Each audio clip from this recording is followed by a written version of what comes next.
কৈছিল যে প্ৰণৱ যদি সুযোগ হয় তেখেতৰ লগত মোক চিনাকি কৰাই দিবা তেনেহেন ব্যক্তিত্বৰ ছাট পালে আমাৰ লেখীয়া অকিঞ্চনৰ জীৱন ধন্য হ'ব গতিকে তেনে এজন মহান ব্যক্তিয়ে আমাক ভাওনাৰ এটা সংলাপ ক'বলৈ ক'লে আমি সঁচা অৰ্থত ক'বলৈ গ'লে পণ্ডিত মানুহ নহয় নিতান্ত সাধাৰণ মানুহ ভাওনা কৰি ভাল পোৱা মানুহ এতিয়ালৈকে আপোনাৰ হ'ব একেবাৰে 23খন নাটক লিখিলোঁ তাৰে ভিতৰতে 2020 চনত সদৌ অসম ভাওনা প্ৰতিযোগিতা মণিকাঞ্চন ৰংগক্ষেত্ৰ মাজুলীত যিখন নাটকৰ জৰিয়তে মই দ্বিতীয়বাৰৰ বাবে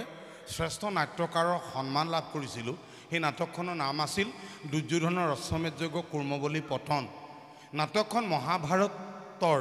হৰিনাৰায়ণ দত্তবৰুৱা সম্পাদিত যিখন মহাভাৰত সেই মহাভাৰতৰ 975 পেজৰ কাহিনীটো আৰম্ভ হৈ 1001 পেজত কাহিনীটো শেষ হৈছে সেই কাহিনীটোত কি হৈছে যে যুধিষ্ঠিৰে ৰাজকীয় যজ্ঞ পতাৰ পাছত তেওঁলোকৰ ওপৰত হিংসা হোৱাৰ পাছত পাখা খেল খেলিলে পাখা খেলত পাণ্ডৱ হাৰিলে আৰু সেই পাখা খেলত ৰাজসভাৰ মাজত দ্ৰৌপদীৰ বস্ত্ৰহৰণ হ'ল দ্ৰৌপদীৰ বস্ত্ৰহৰণটো সঁচাকৈ এটা লজ্জাজনক ঘটনা কিয়নো এখন সভ্য সমাজত যেতিয়া এগৰাকী নাৰীক অপমান কৰা হয় তাতোতকৈ ডাঙৰ কথা একোৱে থাকিব নোৱাৰে কাৰণ নাৰী হৈছে মাতৃ নাৰী হৈছে শক্তি নাৰী হৈছে জগতৰ আধাৰ আৰু যি নাৰীক অসন্মান কৰিব তাৰ ব্যক্তিগত জীৱনত কেতিয়াও উন্নতি নহয় হিয়ে মৃত্যুৰ কাৰণ হ'ব পাৰে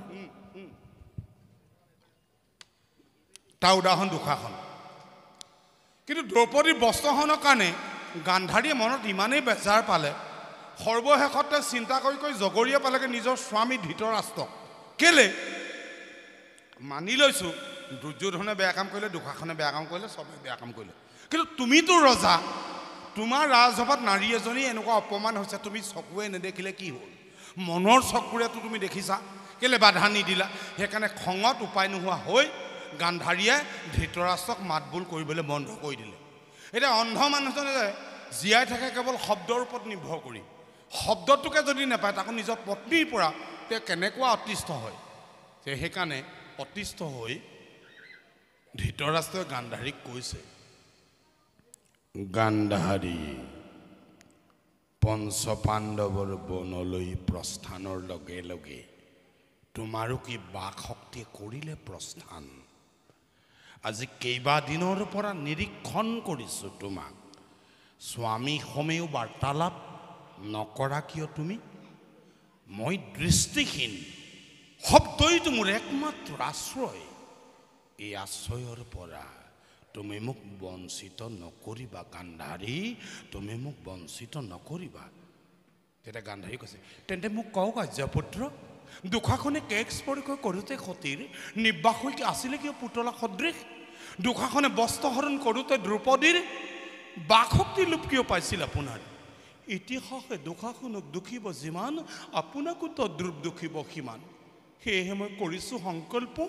নিতান্তই নহ'লে প্ৰয়োজন নীৰৱে থাকিবই গান্ধাৰ নন্দিনী স্বীকাৰ কৰিছোঁ গান্ধাৰী স্বীকাৰ কৰিছোঁ সিদিনাৰ সভাত যি ঘটিল অঘটন মুহূৰ্তৰ বাবেও মই নাছিলোঁ প্ৰস্তুত কিন্তু তাৰ বাবে দুখ মোক নিদিবা কেৱল মোৰ ব্যতিৰেকো পিতামহ ভীষ্ম আচাৰ্য দ্ৰোণ কৃপাচাৰ্য কুলগুৰু বিদুৰ বিদ্যমানে অপমান পালে দ্ৰৌপদীয়ে কোটা তেওঁলোকেও একো কথা নক'লে সভাত তৰল যুক্তিৰে নিজৰ ব্যৰ্থতা ঢাকি ৰখাৰ বৃথা চেষ্টা নকৰিব আৰ্যপুত্ৰ আপুনি ৰজা অন্ধ হ'লেও ৰাজদণ্ড আপোনাৰ হাতত দুষাৰখনক বন্দী কৰাৰ আজ্ঞা কিয় নিদিলে আপুনি ময়ো মাতৃ সন্তানক ভাল পাওঁ অকৃত্ৰিমভাৱে কিন্তু সন্তানৰ প্ৰতি থকা অন্ধ স্নেহে বোধ শক্তি বিলুপ্ত কৰিলে আপোনাৰ এজনী অসহায় অবলা নাৰীক বস্ত্ৰ হৰণ কৰি দুষাৰখনে প্ৰকৃতাৰ্থত অপমান কৰিলে মোক চিৰকাললৈ কাৰণ ভৱিষ্যতৰ সভ্য সমাজে যেতিয়াই সোঁৱৰিব এনে ঘৃণিত অধ্যায় তেতিয়াই লগে লগে মোৰো নাম হ'ব উচ্চাৰিত যে কলংকৰ নায়ক সেই নিজ দুষাৰখন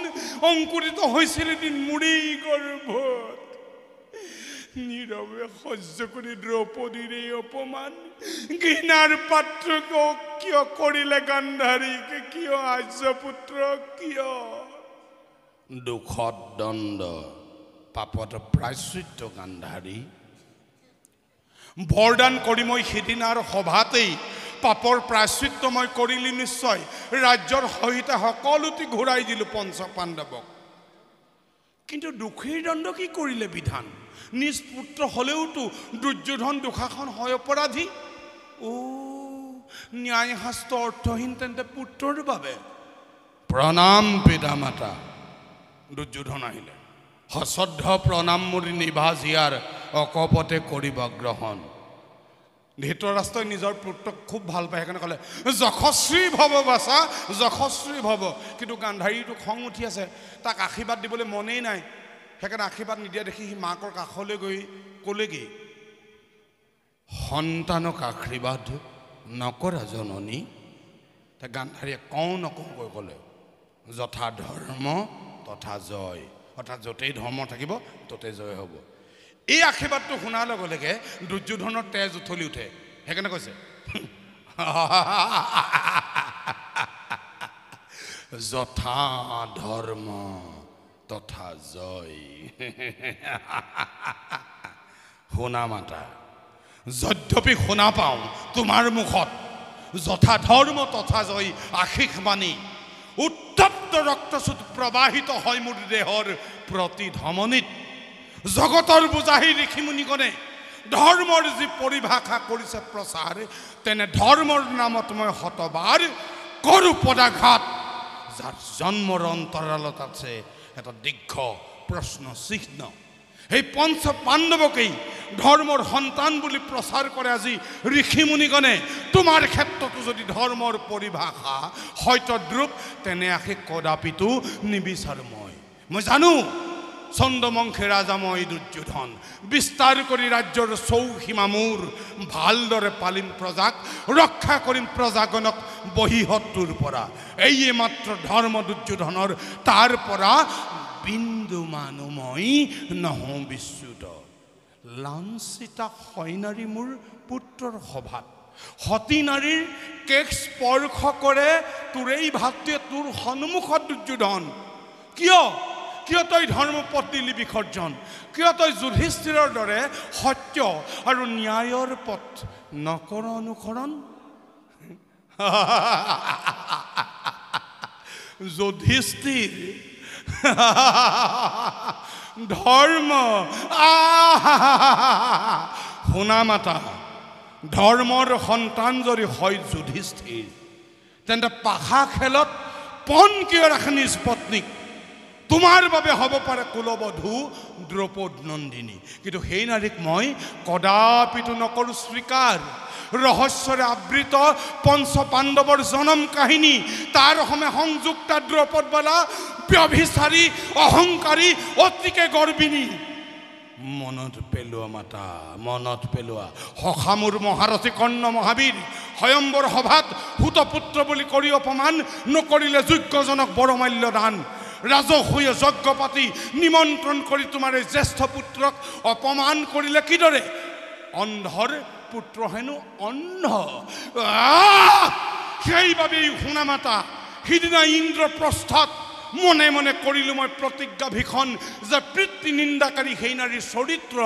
উদঙাম মই জগতৰ আগত পঞ্চস্বামী গ্ৰহণ কৰে হেনো মাতৃৰ বাক্যত ব্যভিচাৰী বিড়ম্বনাৰ আছে জানো দৃষ্টান্ত ইয়াতকৈ অধিক শুনা মাতা তুমি কোৱা যথা ধৰ্ম তথা জয় কিন্তু এই দুৰ্যোধনে কয় যথা শক্তি তথা জয় যথা শক্তি তথা জয় যথা শক্তি তথা জয় আহিলো মাতা প্ৰণাম কৃষ্ণ